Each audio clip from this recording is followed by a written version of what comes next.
Évangile de Jésus-Christ selon saint Marc, chapitre 1, versets 14 à 20.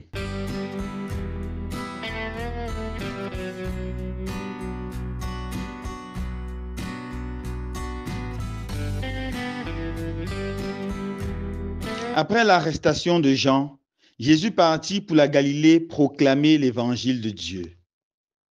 Il disait: les temps sont accomplis, le règne de Dieu est tout proche. Convertissez-vous et croyez à l'évangile. Passant le long de la mer de Galilée, Jésus vit Simon et André, le frère de Simon, en train de jeter les filets dans la mer, car c'étaient des pêcheurs. Il leur dit: venez à ma suite, je vous ferai devenir pêcheurs d'hommes. Aussitôt, laissant leurs filets, ils le suivirent. Jésus avança un peu et il vit Jacques, le fils de Zébédée, et son frère Jean, qui étaient dans la barque et réparaient les filets. Aussitôt, Jésus les appela. Alors, laissant dans la barque leur père Zébédée avec ses ouvriers, il partit à sa suite. Acclamons la parole de Dieu. Louange à toi, Seigneur Jésus.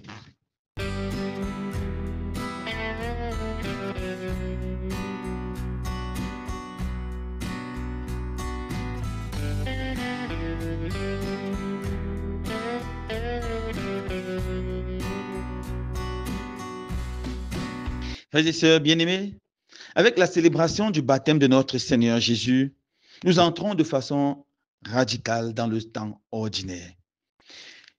À partir d'aujourd'hui, la couleur liturgique est verte.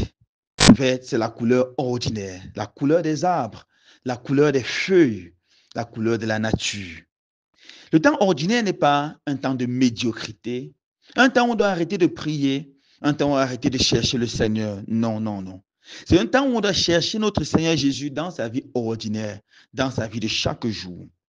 Et l'évangile de ce jour nous donne le ton dans lequel nous devons chercher le Seigneur tout au long de ce temps de l'Avent.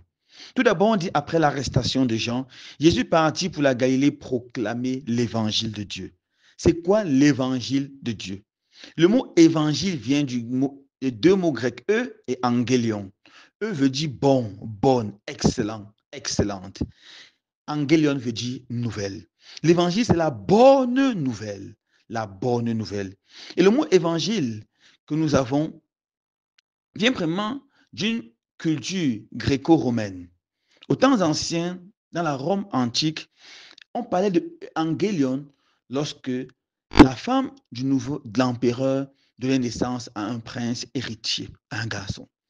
Après la succession, lorsque quelqu'un devenait empereur, tout le peuple attendait avec impatience. On ne pouvait même pas exprimer une grande joie, organiser des grandes célébrations.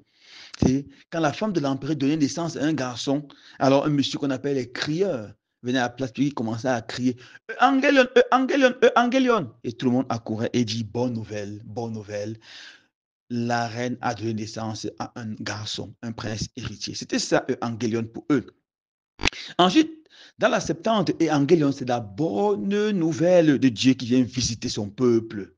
Et finalement, dans le Nouveau Testament, Angélion, c'est Jésus. Jésus, c'est ce Dieu qui vient visiter son peuple. L'évangile, finalement, c'est tout ce qui concerne la vie de Jésus, sa naissance, ses paroles, sa vie, ses miracles, et surtout sa mort et sa résurrection. C'est ça la bonne nouvelle qui apporte le salut, qui apporte la libération, qui apporte la paix, qui apporte la joie. La mission principale de Jésus, c'est de prêcher la bonne nouvelle. Et nous, pendant ce temps ordinaire, nous devons écouter la bonne nouvelle, nous laisser transformer par cette bonne nouvelle. Et aussi, comme Jésus prêchait la bonne nouvelle. Alors, quel est le contenu de cette bonne nouvelle? Jésus nous dit, le règne de Dieu est tout proche. Convertissez-vous et croyez en cette bonne nouvelle. Convertissez-vous et croyez que Jésus est Seigneur, qu'il est Sauveur. Voilà le message. Deux choses, se convertir et le deuxième, croire. Croire. Alors, que veut dire se convertir? Le mot se convertir vient du mot grec métanoïa, qui veut dire transformement, transformation. La métanoïa, c'est une transformation radicale ou un changement de chemin à la 360 degrés. Oui, mes frères, c'est ça la métanoïa. La métanoïa, c'est être habitué à faire quelque chose de mauvais, prendre conscience que c'est mauvais et tourner radicalement, arrêter. Arrêtez de mentir, arrêtez de voler, arrêtez de détourner le bien public, arrêtez de frauder les élections, Arrêtez ceci, arrêtez cela. C'est ça que veut dire la conversion. Métanoïa. Arrêtez d'éviter les charlatans, arrêtez d'éviter les marabouts. Sortez de cette exotérique satanique diabolique telle que la Rose-Croix, la franc-maçonnerie, Mécanca ou toutes les autres sectes traditionnelles exotériques et négatives. C'est ça la conversion. Arrêtez d'aller visiter les charlatans et marabouts. C'est ça la métanoïa, la conversion radicale. Arrêtez de consommer les stupéfiants de façon abusive. Arrêtez avec cette consommation maladive de l'alcool. C'est ça la conversion. La conversion doit être vue sur notre vie morale. Notre vie morale. Arrêtez la paresse pour les élèves. Et la deuxième chose maintenant, c'est de croire à l'évangile. Croire en l'évangile consiste à ouvrir son cœur et à accueillir Jésus comme son seul Seigneur et son seul Sauveur. Et suivre seulement l'exemple de Jésus en tout et en tout. Accueillir Jésus dans son cœur veut dire reconnaître Jésus comme son seul Seigneur, ne pas avoir un autre Seigneur, mais de toute sa vie en Jésus. Croire en Jésus consiste à trouver le temps pour l'adorer, pour le louer, pour le bénir, pour le célébrer, pour le magnifier, pour l'exalter. Trouver le temps chaque jour pour la prière. Croire en Jésus consiste à lire, à méditer sa parole de façon quotidienne. Croire en Jésus veut dire avoir le temps pour les sacrements, pour l'Eucharistie chaque dimanche, pourquoi pas de temps en temps en semaine.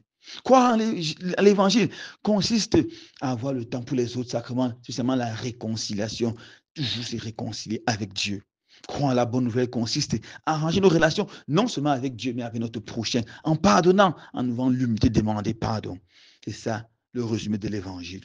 Finalement, croire la bonne nouvelle consiste à aimer Dieu de tout son cœur et à aimer son prochain comme soi-même. Que ce temps ordinaire soit un temps où nous nous engageons à nous convertir radicalement et à croire en Jésus de tout notre cœur. Loué soit Jésus-Christ.